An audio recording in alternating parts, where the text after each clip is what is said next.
नमस्कार. मला समजत नाही आहे, मी कन्फ्यूज आहे थोडीशी. तुम्ही लोक माझी हेल्प करा का मी काय करू.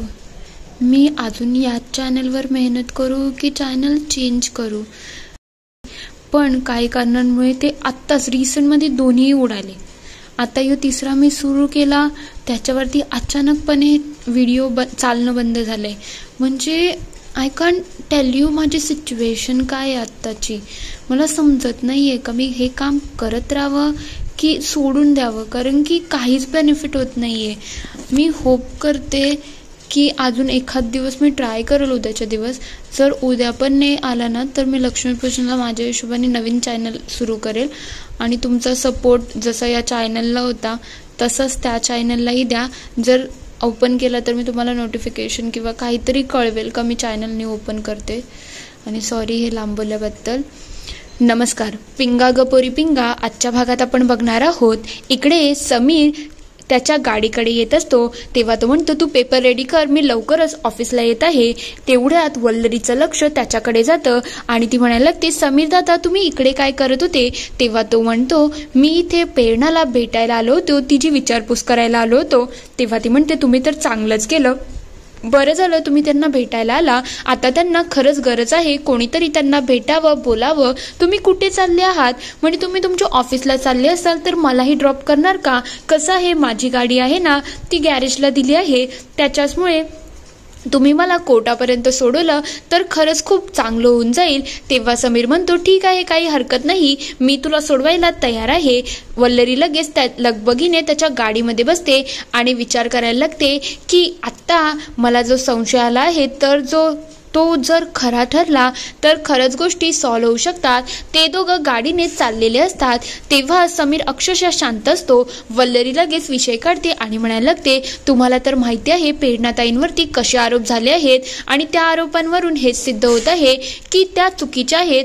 त्यांना तर आता माझ्या अंदाजे फाशी होणार नाही पण जन्मठेप तर होऊ शकते आणि अजितदादा लवकरच बाहेर सुटतील. बरं झालं तुम्ही त्यांना जन्मठेप होण्यापहिलेच बाहेर भेटले आहेत. तेव्हा समीर चिडतो आणि म्हणतो, वल्लरी तू काहीही बोलू नको, प्रेरणा असं काही करू शकत नाही, ती कोणाचा खून करू शकत नाही, याच्यावरती माझा विश्वास आहे. मग आता तू या गोष्टींमध्ये पडूच नको, मला नाही वाटत हे योग्य आहे. तेव्हा ती म्हणते, मलाही तेच वाटते, मी सुद्धा माणूसच आहे ना, माझ्याकडून सुद्धा चूक होऊ शकते. तेव्हा हे सगळं चुकीचंही असू शकतं ना. तेव्हा तो म्हणतो, हो प्रेरणा कधी कोणाचा खून करू शकत नाही. तेवढ्यात त्याची गाडी खराब होते. ते बघता तो म्हणायला लागतो, एक्सक्यूज मी बघून येतो काय झालं आहे. तो लगेच बाहेर जातो आणि गाडी चेक करायला लागतो. तेव्हा वल्लरी त्या संधीचा फायदा घेते आणि लगेच आतमध्ये सगळ्या गोष्टी चेक करायला लागते. तिला काही बिल सापडतात, त्याच्यामध्ये नाशिक, कसारा हे सगळं लिहिलेलं असतं. हे सगळं वाचल्यानंतर तिचा संशय अजूनच पक्का व्हायला लागतो की हे सगळं समीरने तर केलं नसेल ना, म्हणून तिची संशय अजून वाढायला लागतं. तेवढ्यात समीरची गाडी रिपेअर होते आणि ते बघता वल्लरी त्या सगळ्या पावत्या आहेत त्या स्वतःच्या पर्समध्ये टाकते. तेव्हा ती म्हणायला लागते, मागाचा टॉपिक अर्धाच राहिला, मला असं वाटते माझ्याकडूनच चूक झाली असेल.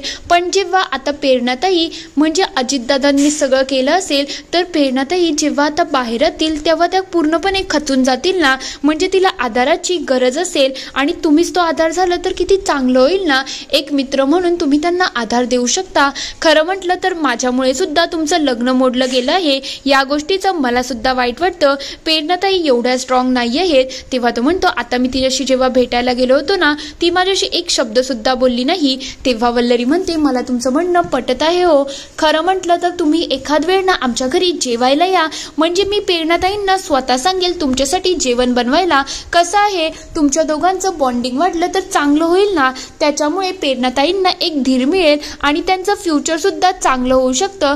खरं म्हटलं अजितदादा जेव्हा त्यांना जन्मठेप होईल तेव्हा प्रेरणाताईंची अवस्था खराब झालेली असतील, त्या खचलेल्या असतील, कोणीतरी त्यांना आधार द्यायला हवा आहे ना. आणि मला असं वाटते तो आधार तुम्हीच द्यायला पाहिजे, कारण की तुम्ही त्यांना सगळ्यात जास्त ओळखता. म्हणजे अजितदादाही जेवढे ओळखत नसतील ना त्याच्या जास्त समीरदादा तुम्ही त्यांना ओळखता ना, कारण की तुमचं लग्न होता तोडलं गेलं होतं.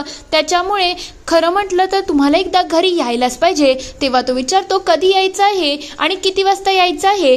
तेव्हा ती म्हणते तुम्ही आज संध्याकाळी 8 वाजता आले तर चालेलच. तेव्हा तो म्हणतो ठीक आहे, प्रेरणाला सांग माझ्यासाठी जेवण बनवायला आणि मला काहीच हरकत नाही, मी प्रेरणाशी लग्नही करू शकतो आणि तिच्यासाठी मी नेहमी सपोर्ट म्हणून उभाच राहील, तू बिलकुल काळजी करू नको. तेव्हा ती म्हणते हे तर खरंच खूप भारी आहे.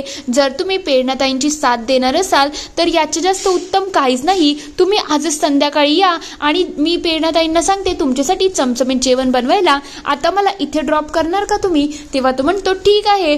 तो लगेच तिला ड्रॉप करून तिथून निघून जातो. पण हे सगळं झाल्यानंतर वल्लरीला पुरेपूर संशय आलेला असतो की आता माझा संशय खरा ठरत आहे, म्हणजे जे माझ्या डोक्यात चाललं आहे ना ते खरं असू शकते. ती लगेच सगळे बिल चेक करते आणि तेजाला कॉल करायला लागते. तेव्हा तेजा विचारते काय झालं, एवढ्या घाईने का बरं कॉल करत होती? तेव्हा ती म्हणते अगं तुम्हाला एक सांगायचं आहे तेजाताई, आता तुम्ही कुठे आहात? जिथे कुठे असाल तिथून लवकरात लवकर प्रेरणाताईंच्या ऑफिसला पोहोचू शकता का? तेव्हा ती म्हणते अगं ऑफिस कुठं, तिचं कॅफे आहे ना, तुला कॅफे बोलायचं आहे का? तेव्हा वल्लरी म्हणते नाही, मी काय सांगते त्यांचं जे जुनं ऑफिस होतं ना तुम्हाला तिथे यायचं आहे, लवकरात लवकर तुम्ही तिथे पोचता का? तेव्हा ती म्हणते काय झालंय तुला वल्लरी, तू अशी का रिॲक्ट करत आहे, काहीतरी गडबड आहे. तेव्हा ती म्हणते मी तुम्हाला नंतर सांगते, पहिले तुम्ही इथे या, तुम्हाला किती वेळ लागेल ते सांगा. तेव्हा ती सांगते मला 15 मिनिटं लागतील, मी येते तिकडे. पण तिला पूर्णपणे कन्फ्युजन झालेलं असतं की हे सगळं चाललं काय आहे. लगेच तेजा तिथे पोचते आणि म्हणते काय झालंय, तू एवढ्या लगबगीने मला का बोलवलं, नेमकं प्रकरण काय आहे? तेव्हा वल्लरी म्हणते मी तुला सगळं नंतर सांगते, पण त्याच्या पहिले तुम्हाला यांच्या ऑफिसमध्ये जायचं आहे आणि मी सांगते तो पुरावा शोधायचा आहे. तेव्हा तेजा विचारते तू यांच्या ऑफिसमध्ये का बरं पाठवते, मला तर खरंच समजत नाहीये.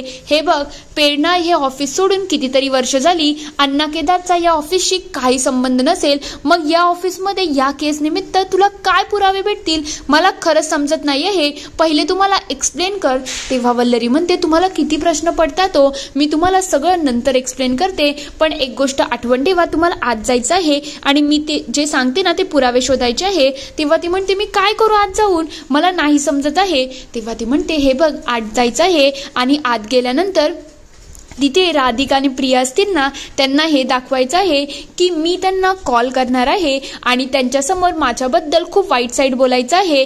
तेव्हा ती म्हणते मग तू सुद्धा बरोबर चल ना, त्यात काय चुकीची गोष्ट आहे? तेव्हा ती म्हणते अहो तुम्ही विसरता का, आपलं भांडण झालं आहे, मग आपण एकत्र कसे काय जाऊ शकतो? तेव्हा ती म्हणते सॉरी, हा टॉपिक आहे ना हा माझ्या डोक्यातून नेहमी डिलीट होतो, पण मी एक काम करते, मी तुला कॉलवर कनेक्ट करते, म्हणजे आपण दोघी कॉन्टॅक्टमध्ये राहू, काही असलं तर तू मला सांगू शकते. तेव्हा वल्लरी म्हणते ठीक आहे, पण आतमध्ये जाऊन त्यांना कसं बसं माझ्या विरुद्ध भडकवायचं आहे आणि सांगायचं आहे की मी त्यांना कॉल करणार आहे, हे सगळं तुम्ही आठवण ठेवा. तेव्हा ती म्हणते बघ आता मी कशी भारी ऍक्टिंग करते.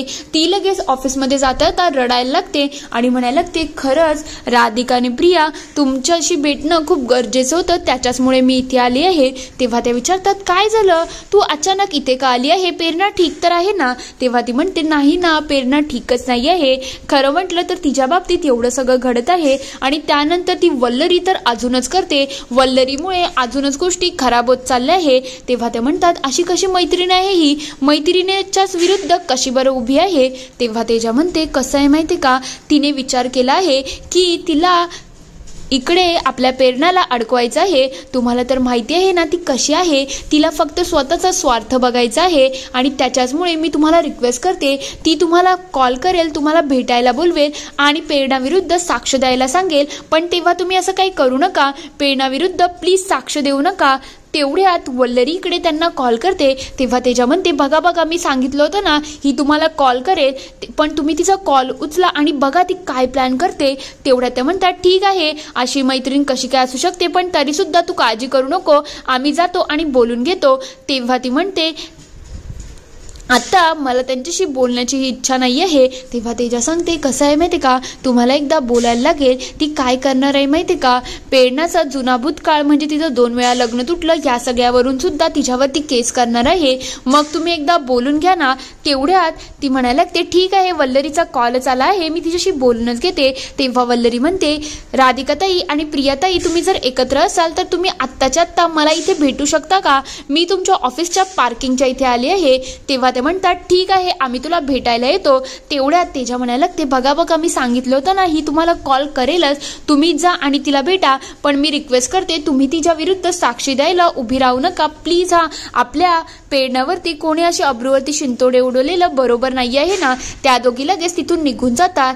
तेजा लगेच इकडे वल्लरीला कॉल करते आणि सांगते त्या दोघी तुझ्याकडे यायला निघाले आहेत. तेव्हा ती म्हणते आता तुम्ही एक काम करा, मी जे पुरावे सांगितले आहेत ना ते आज जाऊन शोधायला सुरुवात करा. तेव्हा तेजा विचारते कोणता पुरावा, नेमकं तुला हवं काय आहे ते सांगते का. तेवढ्यात तिथे राधिका आणि प्रिया आलेले असतात. तेव्हा वल्लरी म्हणते बरं झालं ताई तुम्ही इथे आलेले आहेत, मला तुमच्याशी थोडं महत्त्वाचंच बोलायचं आहे, मी उगाच वेळ वाया घालवणार नाही. तेवढ्यात इकडे तेजा तिच्या कामाला लागलेली असते. वल्लरी म्हणायला लागते मी प्रेरणाविरुद्ध कंप्लेंट करणार आहे आणि तुम्ही तिच्या विरुद्ध साक्ष द्यायला प्लीज तयार व्हा, म्हणजे ज्याच्यामुळे तिला तशी ही शिक्षा मिळणार आहे पण यामुळे तिला अजून कठोर शिक्षा मिळेल. हे सगळं होत असताना वल्लरीला खूप आनंद झालेला असतो. पुढील भागात आपण बघणार आहोत इकडे समीरला जेवायला बोललेलं असतं. तेव्हा वल्लरी म्हणायला लागते बघा तुमच्या आवडीचं सगळं प्रेरणाताईंनी बनवलं आहे.